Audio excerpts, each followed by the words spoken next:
మహాలక్ష్మి కావాలని తను చేసినవన్నీ కూడా సీత దగ్గర ఒప్పేసుకుంటుంది. సీత మీద పగతోనే తను ఇంటి నుంచి వెళ్ళిపోయేలా చేశానని మహాలక్ష్మి చెప్పడంతో సీత కూడా కోపంగా, నేను రామ్మామ ముందే నేను నిర్దోషిని అని నిరూపించుకుంటాను, నేను ఏ రోజు నిర్దోషి అని నిరూపించుకుంటానో ఆ రోజే నువ్వు దోషివి అని మామకు తెలిసేలా చేస్తాను, నేను ఎంత ఆనందంగా ఇంట్లోకి అడుగు పెడతానో అంతే ఇదిగా నిన్ను బయటికి వెళ్ళిపోయేలా చేస్తాను అని సీత మహాలక్ష్మితో ఛాలెంజ్ చేసి రోడ్డు మీద నడుచుకుంటూ అక్కడి నుంచి వెళ్ళిపోతుంది. ఇక ఇంట్లో చలపతి చాలాసేపటి తర్వాత దేవత లాంటి సీతను ఇంటి నుంచి బయటికి గెంటేశారు. అసలు సీత ఎలా ఉందో ఏంటో, రామే తనని అనుమానించే వరకు ఆ బాధను ఎలా భరిస్తుందో, ఏమన్నా చేసుకుంటుందో ఏమో అని కంగారు పడుతూ సీతకి ఫోన్ చేస్తూ ఉంటాడు. సీత ఫోను ఎంతకీ కూడా కలవకపోవడంతో టెన్షన్ పడుతూ, సీత ఒకవేళ వాళ్ళమ్మ నాన్న దగ్గరికి వెళ్ళిందేమో, ఒకసారి వాళ్ళ నాన్నకి ఫోన్ చేస్తాను అని చెప్పేసి శివకృష్ణకి ఫోన్ చేస్తాడు. సీత అక్కడికి వచ్చిందా అని చలపతి అనగానే శివకృష్ణ షాక్ అయిపోతాడు. సీత ఇక్కడికి ఎందుకు వస్తుంది, అసలు ఏం జరిగింది అని కంగారుగా శివకృష్ణ అడిగేసరికి ఇక్కడ జరిగిన విషయాలన్నీ కూడా చలపతి ఫోన్లో ఎక్స్ప్లెయిన్ చేస్తాడు.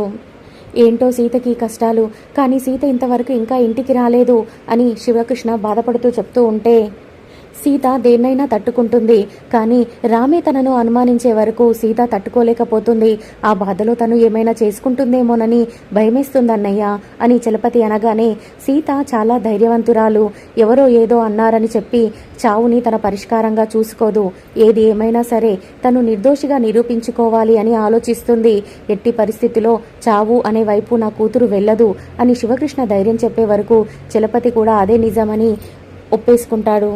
సరే నేను సీతకి ఫోన్ చేస్తాను, ఎక్కడుందో తెలుసుకుంటాను అని శివకృష్ణ అనగానే, సరే అన్నయ్య నేను కూడా ట్రై చేస్తూనే ఉంటాను అని చలపతి కూడా ఫోన్ పెట్టేస్తాడు. ఇక లలిత కూతురు విషయం తెలుసుకొని చాలా బాధపడుతూ ఉంటుంది. మొన్నటి వరకు మధుమితకు కష్టాలు తప్పలేదు, తన భర్తతో గొడవపడి ఇక్కడికి వచ్చింది, ఇప్పుడు సీత గొడవపడింది, అసలు ఏంటండి మన పిల్లలకి భర్తలతో కలిసి సంతోషంగా ఉండే రోజులే లేవా అని బాధపడుతూ ఉంటే, బాధపడకు లలిత, కష్టాలనేవి వస్తూ ఉంటాయి పోతూ ఉంటాయి, దాన్ని ఎదిరించే శక్తి మన పిల్లలకి ఉంది కదా, మనం దానిలో ధైర్యంగా ఉండాలి అని శివకృష్ణ లలితకు ధైర్యం చెప్తాడు. ఇక రాత్రి అయిపోతుంది, అయినా సీత ఇంటికి రాదు, తెల్లారుతుంది అయినా కూడా సీత ఇంటికి రాదు. శివకృష్ణ లలిత ఇద్దరూ టెన్షన్ పడుతూ ఉంటారు.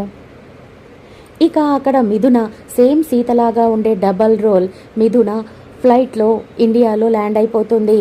తన తల్లిదండ్రుల దగ్గరికి వచ్చి చాలా సంతోషపడి వాళ్ళిద్దరినీ కూడా హగ్ చేసుకుంటుంది. తల్లిదండ్రులు ఇద్దరూ కూడా మిథునను చూసే వరకు చాలా సంబరపడిపోతారు. తనను హారతి ఇచ్చి ఇంట్లోకి తీసుకొని వస్తారు. నాకు 2 గంటల వరకు రెస్ట్ కావాలి, అంతవరకు నన్ను ఎవ్వరూ డిస్టర్బ్ చేయకండి అని మిథున తన గదిలోకి వెళ్ళిపోతుంది.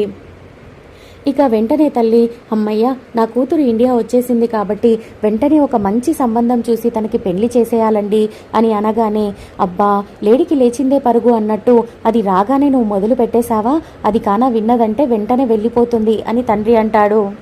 అదేంటండి అలా అంటారు, కూతురికి పెళ్లి చేయాలని మీకు మాత్రం లేదా అని తల్లి అడిగేసరికి, ఎందుకుండదే, నాకు కూడా ఆనందంగానే ఉంటుంది, కానీ కాస్త టైం తీసుకుందాం, ఇప్పుడే కదా తను వచ్చింది, కాస్త వెయిట్ చేయి అని తండ్రి నచ్చ చెప్తాడు.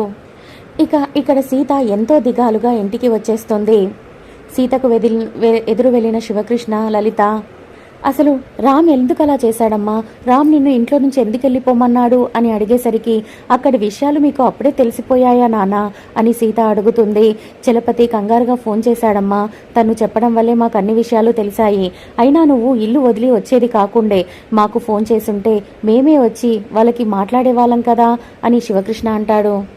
ఎవరైనా ఏదైనా అంటే నేను మీకే ఖచ్చితంగా ఫోన్ చేసి ఉండేదాన్ని నాన్న, కానీ రామ్ మామే నన్ను నమ్మడం లేదు, అలాంటప్పుడు అక్కడ నేను ఏం మాట్లాడినా కూడా విలువేముంటుంది చెప్పండి, అందుకే అక్కడ గొడవ పెద్దది చేయకుండా నేను సైలెంట్గా ఇక్కడికి వచ్చేసాను నాన్న, కొన్ని రోజులైతే అన్నీ చక్కబడతాయి అనుకుంటున్నాను అని సీత చెప్తుంది.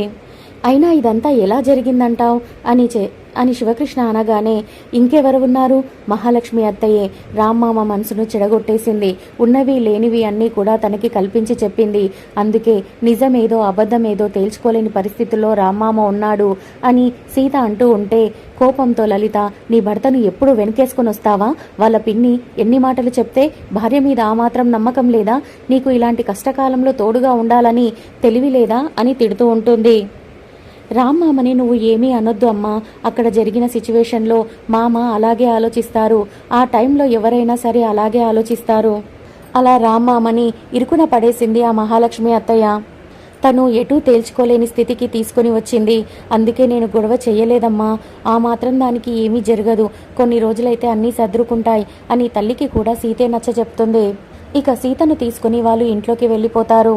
ఆ మరుసటి రోజు శివకృష్ణ కూరగాయలు తీసుకొని ఇంటి నుంచి ఇంటికి వస్తూ ఉంటే ఇద్దరు ఆడవాళ్ళు తనకి కలిసి, ఏంటి మీ కూతురు ఇంటికి వచ్చేసిందంట, ఎప్పుడొచ్చినా సరే భర్తతో కలిసి వచ్చేది, ఈసారి మాత్రం ఒక్కతే వచ్చింది అని కావాలని వేళాకోళంగా అడుగుతూ ఉంటారు. అవునమ్మా వచ్చింది అని శివకృష్ణ కూల్గా సమాధానం చెప్తాడు. ఊర్లో అందరూ ఏంటి భర్తతో గడవపడి వచ్చింది అని అంటున్నారు, అంతేకాకుండా రేపో ఎల్లుండో అతను విడాకుల నోటీస్ కూడా పంపిస్తాడంట, ఆ తర్వాత ఇంకో పెళ్లి కూడా చేసుకుంటారంట, ఊర్లో పుకార్లన్నీ పుట్టుకొస్తున్నాయి అని శివకృష్ణ బాధపడేలా అంటూ ఉంటే వెంటనే సీత అక్కడికి వచ్చి ఆమె చెంపను పగలగొడుతుంది. ఆ పక్కనే ఉన్న ఆవిడ, మా వదినను అలా కొడతావేంటి, మా వదిన ఎవరనుకుంటున్నావు అని గట్టిగా సీత మీదికి లేచే వరకు నిన్ను కొట్టలేదని బాధపడుతున్నావా అని తనను కూడా సీత కొడుతుంది.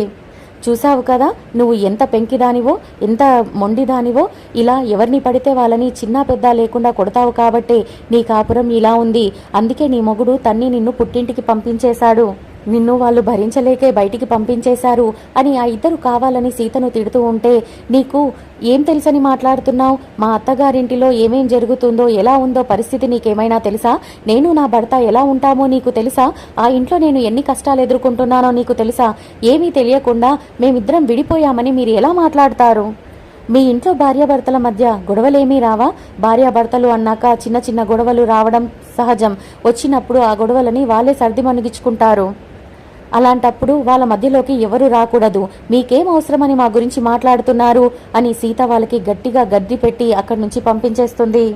ఎందుకమ్మా వాళ్ళని అలా కొట్టావు అని శివకృష్ణ అడిగేసరికి, ఇలాగే చేయాలి నాన్న, లేదంటే ఈరోజు ఇలా లేచిన నోరు రేపు ఇంకోలాగా లేస్తుంది, ఊర్లో